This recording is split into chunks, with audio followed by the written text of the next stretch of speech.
Welcome to week 4 of Healing the Body. This week, we're focusing on blood and heart. Whereas for the first 3 weeks of Healing the Body, we focused on our individual selves, our individual bodies.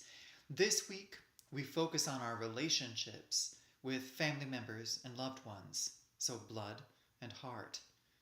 And we're not just focusing on those who are around us now, we're also focusing on the generations that came before us, as in our ancestors. In South Africa, one of the things that struck me most as I did a bit of research into traditional concepts of wellness and healing is that more often than not, it was seen that the relationships that a person had impacted and affected their well-being.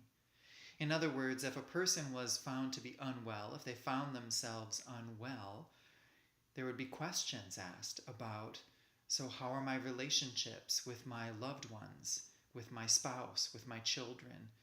How are my relationships with my family members who have gone before me or my ancestors?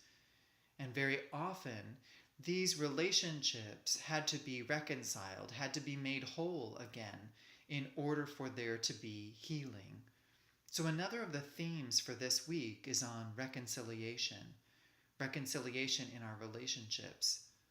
Now, reconciliation can be a tricky business because in order to reconcile, we have to be involved in a significant process that includes being authentic and being fully present and being invested in that process. Sometimes our relationships don't allow this. It may be that we're not safe in a particular relationship, so we can't reconcile it. But still, this week we're going to focus on some ideas, some simple ideas in terms of coming to some sort of terms in our relationships. At least finding some comfort, relief, finding some forgiveness, some reconciliation, some steps towards whole making, even if those steps are only with ourselves. So, for this week, these are the kinds of questions to be asking. How are my relationships? How whole are they? When are they broken? Are they broken? And how does that impact my well-being? In what ways does that impact my well-being?